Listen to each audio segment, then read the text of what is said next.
alunos da EJA, professores, comunidade, tudo bem com vocês? Espero que sim. E eu sou a professora Daniele e estou aqui para mais uma aula de ciências. E hoje nós vamos dar continuidade, fazer uma pequena revisão do tema que nós já havíamos estudado sobre os solos. Então, vamos falar agora de um aspecto que também contribui para diferenciar os solos, a coloração, a cor de cada solo. Aqui a gente tem um mostruário, mas essa variação tem uma dimensão maior, então tem muito mais tons de cores. Essas cores estão geralmente relacionadas à rocha-mãe, então a rocha matriz, de onde esse solo começou a se desenvolver, a temperatura do local, a ação do tempo e os minerais que compõem esse solo. Então aqui nós vemos um solo mais escuro. Esse solo, então, ele vai apresentar uma quantidade de matéria orgânica maior. O solo mais avermelhado, porque aí ele tem uma presença do minério de ferro. E o solo mais claro, então vai diminuindo essa quantidade do minério. E o solo mais amarelado, quanto mais amarelado, mais claro, é porque ele é proveniente, ele vem do minério de quartzo, que é um minério bem clarinho. Certo? Então aqui os mais característicos que a gente encontra no Brasil. Os solos claros, os escuros e vermelhos e amarelados. Ok? Os claros, bem comum no litoral, porque como eu já comentei, ele vem do quartzo. E os escuros aí mais utilizados na parte da agricultura, mas nem sempre eles são os mais férteis, né? Então, às vezes a camada de matéria orgânica ali é rasa, então precisa também de um trabalho. E os vermelhos e amarelados que aí terão a composição do ferro. E aqueles tipos, os principais tipos de solos do nosso país? Então, massa P. Massa P é um desses principais tipos de solos. Como a gente viu, tem uma variedade enorme, mas a gente caracteriza por esses principais. O massa P tem aquela característica mais argilosa, ele tem essa composição do ferro, e ele foi bastante utilizado, e ainda é, para o cultivo de cana-de-açúcar. Então, vimos que nós comentamos que quando os europeus chegaram aqui, eles diziam, nossa, nessa terra tudo se planta, tudo dá, porque esse solo é bem comum na região do Nordeste do Brasil. E realmente ele é bastante propício para esse cultivo da cana-de-açúcar, que na época alavancou a economia, então se tornou muito interessante para o império, os colonizadores. Mas também é um ótimo solo para ser utilizado na construção civil. Então ele é utilizado na construção, também utilizado para os materiais da construção, né, para os tijolos, para ferramentas para a construção. Então, esse é o massa P, lembrando lá.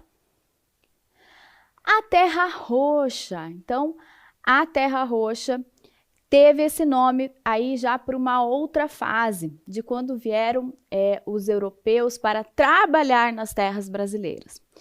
E os italianos, principalmente, batizaram essa terra de terra rossa, que na língua deles se aproxima do rosa. Então ele é um solo mais escuro, mas tem esses tons avermelhados também, porque ele também tem presença de ferro. E também teve uma importância significativa na nossa história do ciclo econômico, porque ele passou a ser o principal instrumento para o cultivo do café, que movimentou muito a história e a economia do nosso país. Então, ele é bastante indicado para o cultivo do café e para o cultivo do trigo. Ok? E o salmourão? Então, o salmourão, aí nós vimos que ele já começa a se diferenciar um pouquinho. O salmourão é bem comum aqui na região do centro-oeste, na região sul e sudeste do país.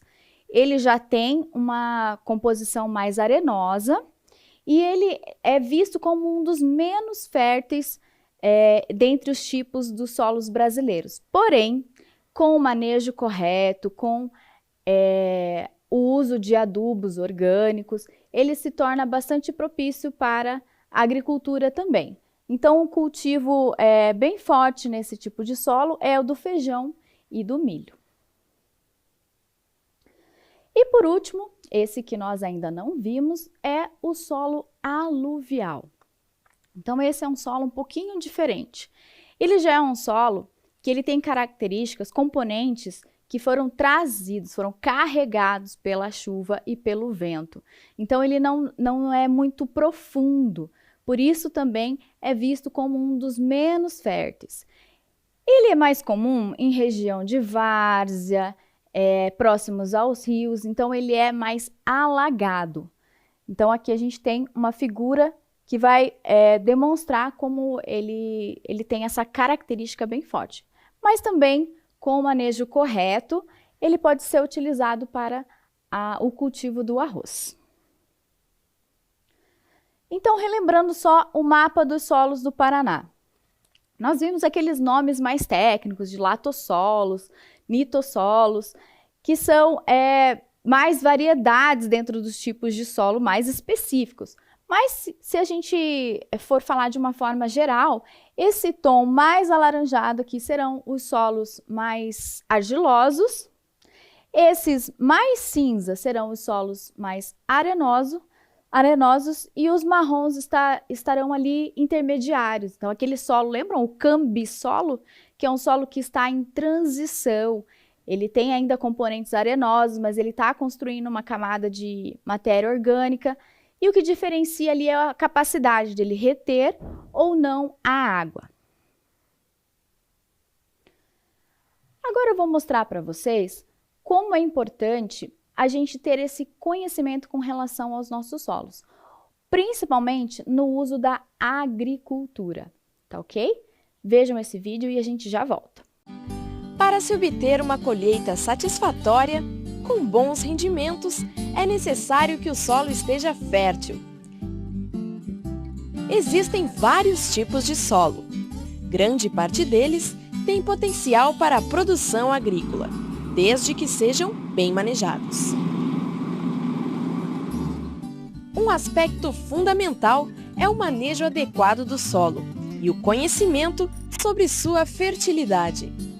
Muitas vezes, os produtores não conhecem a fertilidade do terreno utilizado para o plantio de suas culturas. A análise de solo é o principal instrumento de diagnóstico da fertilidade do solo.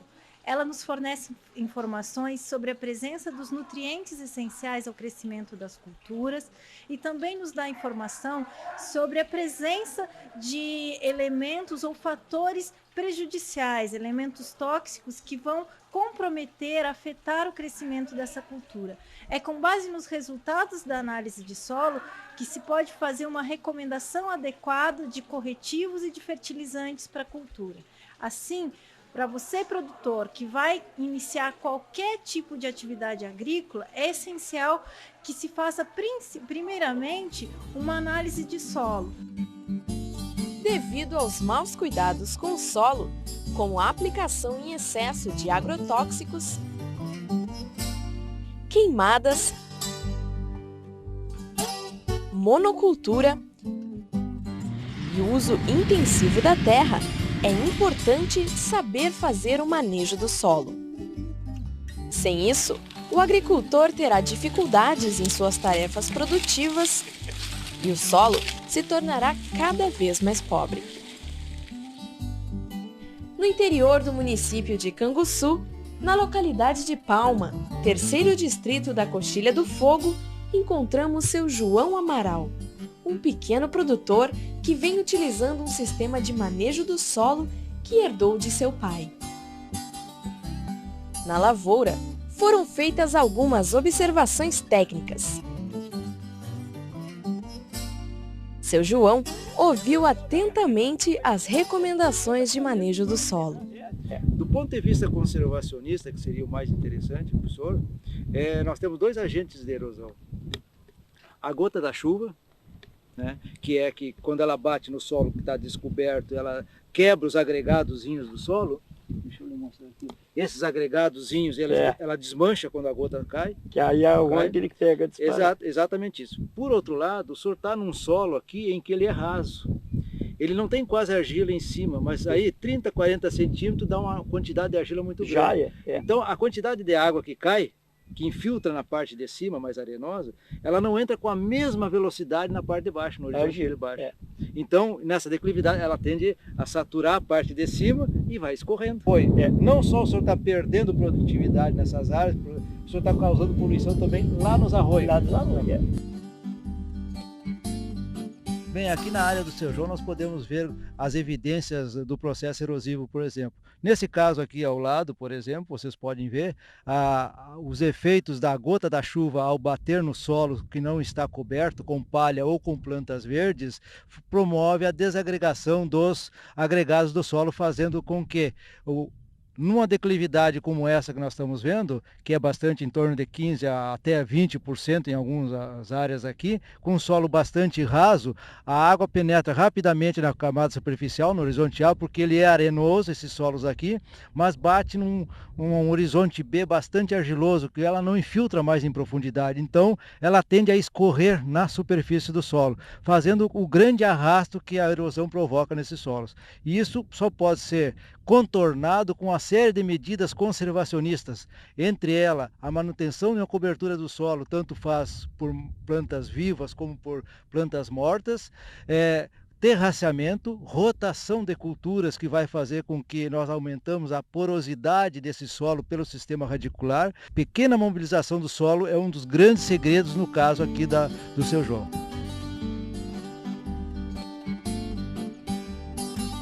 Aqui nós podemos identificar na propriedade do Seu João exatamente o efeito do processo erosivo. Como, por exemplo, essa amostra que eu tenho na mão aqui é do horizonte A, logo ali acima onde ele ocorre. Vocês podem observar que é uma amostra bastante escura. Em relação a essa outra parte que está aparecendo aqui, bastante avermelhada, esse já é o horizonte B desse solo que ocorre aqui na propriedade dele. Ou seja, todo o horizonte A dessa área aqui já foi removido, que é onde justamente está toda a parte de nutrientes das plantas, toda a parte de armazenagem de água das plantas. A gente pode ver ao longo lá áreas bem mais claras onde o solo já foi totalmente erodido e ele está aparecendo o horizonte B do solo, onde é a parte bastante argilosa, que eu já comentei em outras oportunidades. Nas partes mais escuras ainda temos resquícios do horizonte A. Essa é uma das causas pela qual a produtividade provavelmente na propriedade do Seu João esteja bastante declinante. Seu João, como o senhor viu a visita do técnico aqui da Embrapa em sua propriedade? Fiquei contente da visita dele. Ele ser uma pessoa excelente, bem explicado. Tudo que ele me explicou ali, todas as perguntas que ele me fez, foi todas bem-vindas, porque o pouco que eu entendo, a maioria do que ele me disse ali, eu entendi, né? Porque eu aqui só trabalho com a prática. Eu nunca trabalhei, nunca lidei com técnico. Eu primeiro que veio me explicar.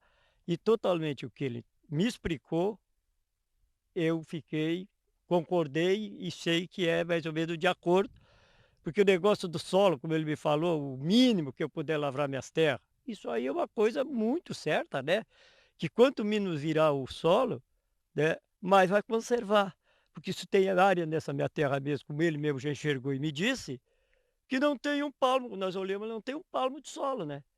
Se pegar, virar ela e não segurar, não fazer uma curva de nível, ela vai toda para o arroio. Que eu, como diz, venho fazendo o máximo para segurar, mas a minha força é pouca.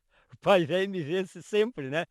Então, se não tiver, como o doutor ali explicou, botar aí uma planta ou seca, ou verde, para que a chuva não caia, para que não leve isso aqui, dentro de pouco tempo não tem o que eu fizer para segurar, porque ela vai ir.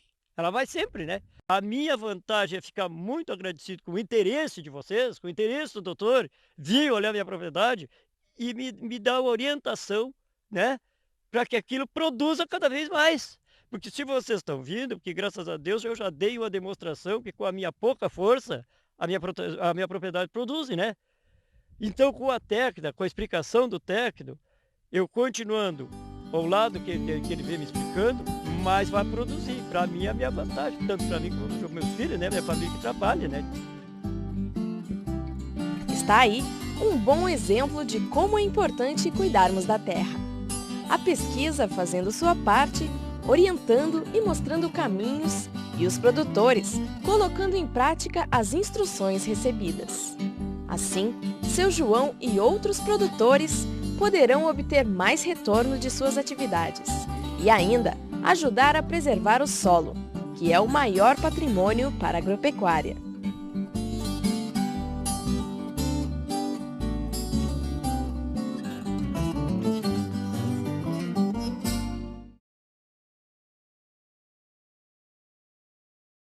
Viram só, pessoal? Que interessante? Então, nas terras do Senhor João, havia uma baixa produtividade, porque ele repetia o manejo, a maneira de cultivar ali da mesma forma que ele aprendeu lá com os pais e foi repetindo. Porém, o solo estava desprotegido.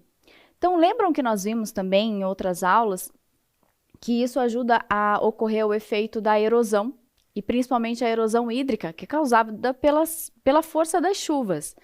E então isso faz com que a terra saia do local, provoque escoamento e inclusive estava indo para o rio. Então é um processo bastante prejudicial ali para a natureza e também para a produção do agricultor.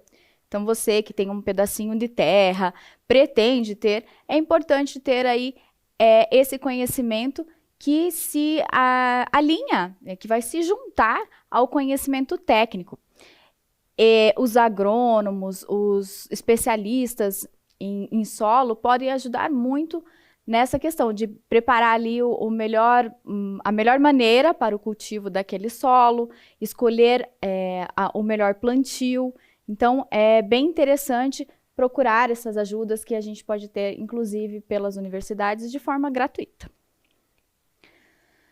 E umas contribuições para os solos. Então, o que nós fazemos, práticas simples que a gente pode ter para contribuir para os solos. Então, aqui eu trouxe uma imagem para relembrarmos a compostagem. Também nós já vimos em outras aulas como é fácil. E essa prática que muitos de nós temos de, às vezes, colocar uma casquinha de ovo, um resto de vegetal lá no solo, no quintal de casa, é uma prática de contribuição para o solo. Por quê? Porque aquilo vai gerar mais matéria orgânica, mais adubo orgânico para a recuperação daquele solo. Então, toda vez que a gente utiliza ali com o plantio, principalmente em uma área maior, a gente planta um tipo de cultura. Plantei arroz. Fiz a colheita desse arroz. E esse solo cada vez vai ficando mais pobre em nutrientes, ele vai perdendo as suas propriedades. Então, esse manejo, moldar a cultura, nós vimos lá no vídeo do senhor João que uma das sugestões foi mudar o tipo de cultura. Então, não plantar só a mesma coisa, plantar árvores, colocar forragens secas, orgânicas. Então, essas são as contribuições que nós podemos dar para o solo. Então, agora vamos para o nosso primeiro registro da aula. Vamos pegar nossos materiais e anotar a data de hoje e escrever ciências.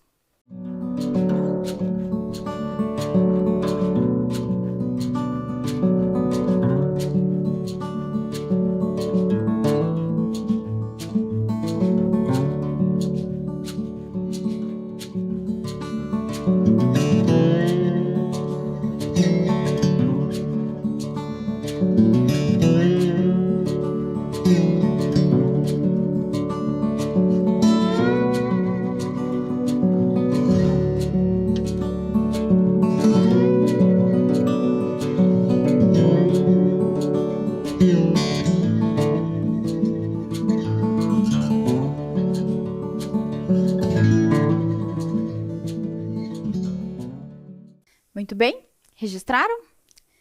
Então vamos para uma pergunta que vai mostrar se a gente conseguiu absorver mesmo esses conhecimentos e vamos levar aí para frente. Olha só, quais são os solos mais propícios para a agricultura no Brasil? Vocês se lembram? Escrevam aí e a gente já volta.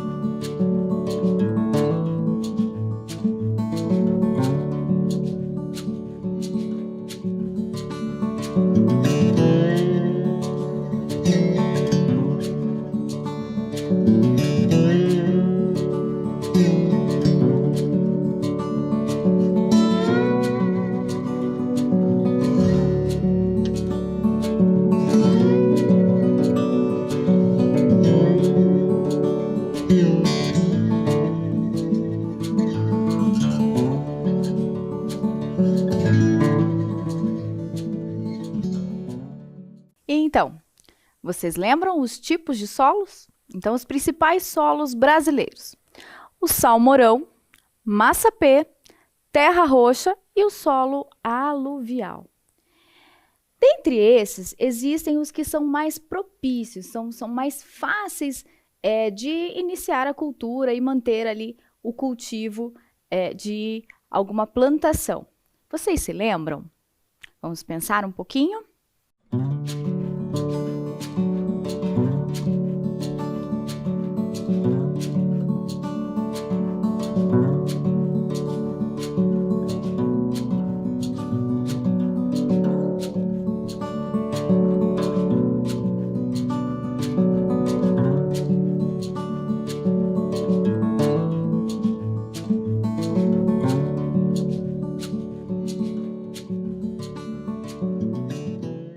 Certo? Lembraram?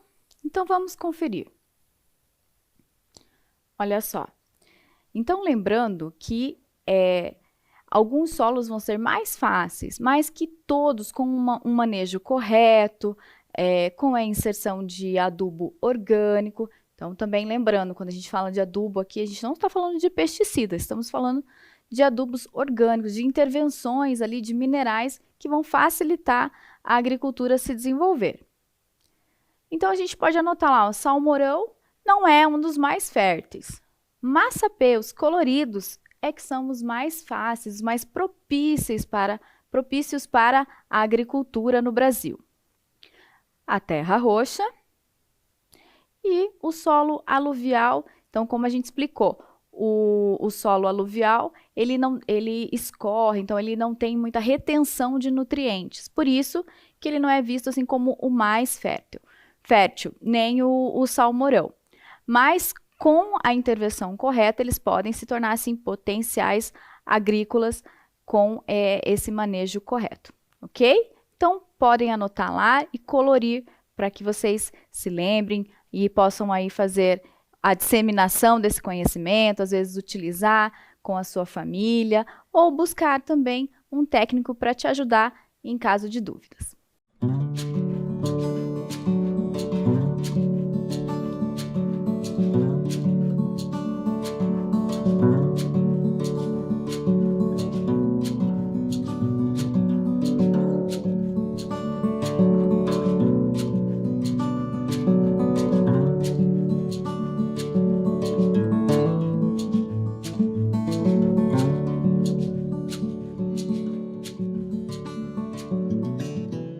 Pronto, pessoal? Conferiram, então? Ok, vamos lembrar disso aí em qualquer necessidade futura. Agora, falando um pouquinho sobre a ciência do solo.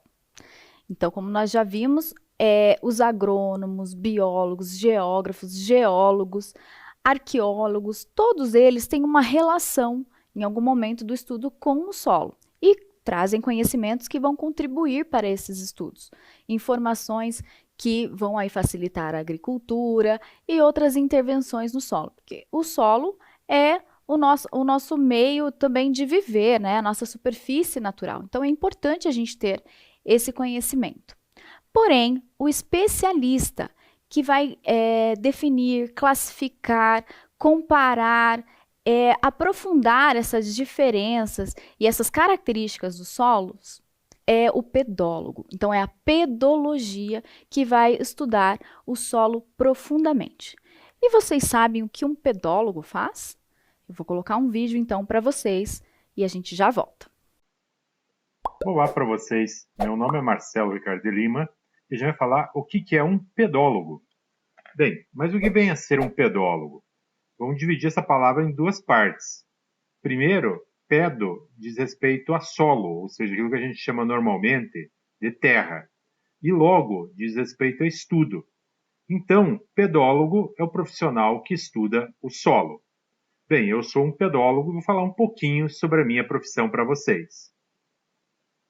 Então, a gente, quanto pedólogo, estuda os diferentes tipos de solo que existem. Para que eles servem, como é que são os seus problemas, suas limitações. Existem muitos solos que são utilizados nos cultivos agrícolas. Então, são solos que apresentam potencial para a produção de plantas agrícolas. ou florestais, ou pastagens, enfim, é uma das utilidades do solo. Mas o solo também está no nosso meio urbano. As nossas casas, prédios, até a sua escola estão assentadas sobre o solo. Bem, os solos, a gente não estuda eles apenas pela superfície. A gente precisa estudar ele também em profundidade. Então não adianta apenas eu estudar como que o solo é aonde a gente está vendo ele. Então normalmente o pedólogo, ou seja, o profissional que estuda o solo, vai estudar ele também em profundidade. Então aqui você está vendo vários pedólogos estudando um solo para descobrir como é que ele é, quais são as suas características, se ele é bom ou não para determinadas atividades que o ser humano deseja utilizar, se ele tem limitações ou não, se ele tem riscos para a sua degradação. Existem solos de diferentes tipos. Para vocês terem uma ideia, aqui no Brasil a gente classifica mais de 900 solos diferentes. Então os solos são bem diversos uns dos outros. Existem solos bem rasos, como esse aí. Esse solo aí tem no máximo 30 centímetros de espessura. Existem solos já um pouco mais profundos, como esse outro. E existem solos muito profundos, como esse aqui, que tem mais de 2 metros de espessura. Então existem desde solos bastante rasos até solos bem profundos. Também a gente vai notar que os solos têm diferentes cores. Alguns são mais amarelos, outros mais avermelhados, outros bem escuros, outros bem claros. Então há uma diversidade muito grande de cores de solos. Tem alguns solos, inclusive, que eles apresentam várias cores. Olha esse solo, por exemplo. Ele apresenta cores claras, cores amareladas, cores escuras, alaranjadas. Então não apresenta uma única cor esse solo. Então vários solos eles apresentam não uma, mas várias cores, inclusive. Alguns solos apresentam grande quantidade de areia, e nós chamamos esses solos de arenosos. Os solos arenosos normalmente têm pouca capacidade de reter água para as plantas. Esses solos arenosos também têm muito risco de serem estragados pela erosão. Esses solos arenosos normalmente têm menor capacidade de fazer com que as plantas cresçam mais. Aqui no Brasil também são muito comuns os solos argilosos. Os solos argilosos eles têm grãozinhos muito pequenos. E esses solos eles conseguem reter mais águas para as plantas, eles conseguem reter mais nutrientes para as plantas e são um pouco mais resistentes a processos de erosão. E no Brasil são muito comuns. Um aspecto importante do solo é não deixar ele descoberto, como vocês estão vendo aqui. Se a gente deixa um solo descoberto, o que vai acontecer? O solo ele pode começar a cair as gotas da chuva e começar a estragar esse solo. Então ele começa a soltar os grãozinhos do solo. E se isso começa a acontecer, o solo começa a ser carregado pela enxurrada.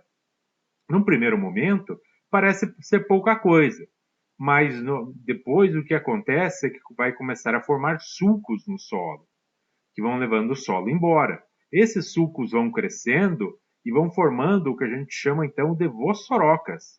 Essa vossoroca é aqui dentro da nossa cidade. Observem o tamanho dessa vossoroca. Todo esse solo que saiu desse buraco foi levado pela enxurrada, pela água que escorreu da chuva, e foi parar dentro de um rio. E lá dentro do rio ele está causando o que a gente chama de assoreamento, ou seja, ele está entupindo o rio. E se o rio está entupido de solo, o que vai acontecer? Ele vai ter mais água que não vai conseguir ficar dentro do rio, ele vai acabar saindo para fora do rio e causando as chamadas enchentes. E às vezes essas vossorocas crescem tanto que daria até para colocar dentro de uma vossoroca uma casa ou até mesmo um prédio. Olha o tamanho dessa vossoroca aqui. Quanto solo foi perdido aqui e que foi parar dentro dos rios? Então, por isso mesmo, é necessário a gente adotar também práticas de conservação de solo, para evitar que ele chegue nesse ponto. Então, o pedólogo também vai estudar práticas que a gente possa ter para melhorar, para evitar que o solo chegue nesse ponto. Práticas como, por exemplo, manter o solo coberto, ou com plantas, ou com restos de plantas. Nesse caso, observe que se cair a gota da chuva, ela não vai bater diretamente sobre o solo. ela vai cair sobre as folhas das plantas ou sobre esse resíduo, esse resto das plantas que está sob o solo. Então, nesse caso, o solo está protegido, está coberto. É como se fosse um cobertor ali desse solo, fazendo com que ele não tenha daí a erosão. Também o plantio em nível, que é fazer o plantio acompanhando a declividade do terreno. É uma outra prática para tentar fazer com que a gente conserve o solo. Também o plantio de árvores ou a manutenção de árvores onde elas existem. Elas também ajudam a preservar o solo. Então viram que bacana as explicações do professor Marcelo, professor aqui da nossa Universidade Federal do Paraná, e mais uma vez explicando aí os incidentes, os fenômenos como a vossoroca e como o manejo e a consciência da preservação do solo são importantes. Então, com aquelas técnicas que a gente já havia comentado mesmo, a forragem, a cobertura do solo e a plantação em níveis. Vocês sabiam que essa cultura da plantação em níveis acontece em outras civilizações há muitos anos e, inclusive, deixaram aí ensinamentos para a humanidade. Quer dizer, o conhecimento popular, natural de já cuidar da terra junto com a técnica que vão mantendo o nosso solo. Ok? Então, dando continuidade na nossa aula, nós vamos ver agora um pouquinho dos solos como um registro histórico. Então, como a gente viu, a formação do solo leva milhões de anos. Então, isso também pode contar uma parte da nossa história. As evidências mais antigas de vida na Terra datam de cerca de 3,85 bilhões de anos. E o melhor registro disso, dessa vida na Terra, é o solo. Inclusive de tempos bem anteriores à vida do homem. Aqui, a gente já pode ver um registro histórico já de populações antigas. Aqui, o solo é do sambaquis. Sambaquis que vem de uma palavra indígena, que significa montanha de concha. O sambaquis é uma montanha mesmo, com conchas, com alguns vestígios de ferramentas, com ossos, inclusive com vestígios humanos. Então, os cientistas estudam de como essas populações utilizavam, mas algumas indicações assim mostram que eles usavam para depositar os restos mesmo. E isso foi sendo conservado ao longo do tempo e está aí no nosso litoral de Santa Catarina. Porém, o curioso é que também é encontrado em outros lugares do mundo, na Europa, na África, por exemplo. Então, isso uma prática já de 9.000 anos atrás e que hoje conta pra gente um pouco da história da evolução da humanidade. Outro registro curioso são os geoglifos. Isso mesmo, você sabia que esse registro, essas marcas no solo, são aqui do Brasil. Esse geoglifo é do Acre e são marcas de construção ou de aprofundamento de mais ou menos uns 4 metros de profundidade, que causam aí ainda algumas questões que não foram respondidas pelos cientistas. Então é muito curioso ver essa formação. Elas datam de mais ou menos uns 2.000 anos atrás, mas elas não têm marcas de atividade humana intensa. Então ainda não se sabe por que é que havia essa construção, esse tipo de interação no solo. Pode ser para um culto sagrado, para uma organização, para a defesa, mas ainda essas questões não foram todas respondidas, ainda é um mistério e ainda há muito a ser estudado. Então, bem curioso. Outra forma de ver a história pelo solo é através dos fósseis. Então, fóssil é qualquer coisa que está aí registrado no solo há algum tempo? Não. Porque os sambaquis não são considerados fósseis, são semifósseis. Por quê? Porque para ser fóssil tem que ter um registro de mais ou menos mais do que 11.000 anos de preservação. E cada tipo de fóssil vai contar uma maneira de como aquilo foi preservado, de como era a vida no ambiente terrestre naquela época. Então, olhem só que curioso. Esse fóssil aí foi encontrado aqui no Paraná. Vocês sabiam que nós temos fósseis aqui? E uns registros muito interessantes que trouxeram vários cientistas, vários pesquisadores para o nosso estado. Esse fóssil foi encontrado em Cruzeiro do Oeste. Segundo os pesquisadores, eles são restos de dinossauros que voavam, répteis que tinham asas, né? Provavelmente os pterossauros. Então, há vários ossinhos que foram conservados ao longo do tempo. Ali nós temos mais um exemplar. Então, nem sempre o fóssil ele está conservado inteiramente. Muitas vezes são muito fragmentos, alguns pedaços, que aí com os estudos, com as projeções, os cientistas conseguem definir que espécie que é aquela, em que tempo que ele viveu, como se alimentava e classifica tudo isso, trazendo essa curiosidade para a gente. E essa espécie aí foi a espécie que mais chamou atenção nessa descoberta em Cruzeiro do Oeste. Então, foi um dinossauro, uma espécie rara, nunca encontrado em outro lugar do mundo, só encontrado aqui no Brasil, em Cruzeiro do Oeste, e por isso ele ganhou esse nome, o Vespersauro paranaensis. Olha só que legal, nosso estado tem um dinossauro para chamar de seu, e foi registrado aí no mundo científico com esse nome, reconhecido. Vocês podem ver até ali na imagem que os fragmentos são bem pequenos, porém, uma parte bem importante, a garra dele, deu para que os cientistas conseguissem definir o tamanho, o peso e mais ou menos onde ele costumava andar. Então, esse é um fóssil muito importante. Então, por que tantos estudos em cima dos fósseis? Porque realmente é uma época da Terra, do planeta Terra, do ambiente terrestre, que é muito diferente do que a gente vive hoje.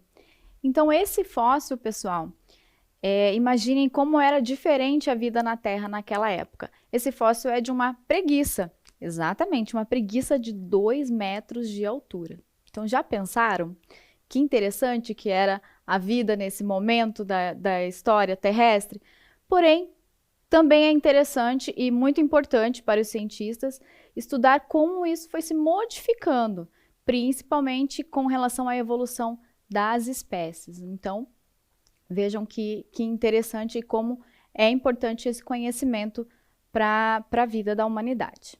Então, entre os fósseis, existem os tipos de fossilização. Então, a maneira como esses registros ficaram nos solos. Esse tipo de fóssil aqui é o tipo de fóssil de mumificação. É um dos tipos mais raros, porque ele preserva parte ou quase o todo do animal. Ali com o processo de prensamento das rochas, porque a mudança de temperatura, de pressão, vai fazer com que esse animal que ficou preso ali na rocha vai perder a sua matéria orgânica, mas vai conseguir deixar ali com a ajuda do cálcio, como se fosse uma capinha preservando ele. Então, esse processo é bem raro, e mais raro ainda é encontrar o animal, os vestígios completos e inteiros. Outro processo muito interessante é esse processo no âmbar, que acontece mais com insetos. Acontece ali como se a árvore soltasse uma resina, o inseto pousou ali e aconteceu um efeito climático muito rápido e que deixou ele preso ali, então ele fica ali na casca e aí aquele âmbar, aquela resina se congela e mantém o animal, o inseto, a amostra inteira e fica ali como fóssil para o futuro. Outra maneira é a mineralização. Então, a mineralização também vai acontecer tirando toda a parte mole do organismo e com os minérios ele vai manter essa casca do animal que passou ali, que ficou. Geralmente essa mineralização acontece mais nos ambientes em que estavam o mar. Então a gente também hoje já sabe disso, que muita área terrestre antes era ocupada pelo mar. Então há muitos seres desses fósseis que são animais marinhos. E outro tipo é a marca fóssil, que geralmente é só uma pegada, um rastro ou uma forma de como o organismo, o animal passou por ali, ok? E olha que interessante, nós trouxemos aqui então um mapa para a gente saber o que já foi encontrado no nosso estado. Então, em Cruzeiro do Oeste, nós temos lá o pterossauro e o nosso dinossauro paranaense. Em Mateus do Sul, o Mesossauros. Em São Luís do Purunã, os iquinofósseis, que é outro tipo de fóssil. Em Curitiba, crocodilos e outros vertebrados. E no Rio Branco do Sul e Almirante Tamandaré, estromatólitos. Então, são tipos de fósseis, vestígios da vida terrestre há um bom tempo atrás, há milhões de anos atrás. Ok? Então, tudo isso foi possível porque houve uma grande mudança na nossa Terra. Então, nós já vimos em aulas anteriores que a Terra é como se fosse um ovinho. Ela tem o núcleo lá, tem o manto, que é um pouquinho pastoso, e depois a casca. Então, só isso aqui é a casca do nosso planeta, a nossa crosta.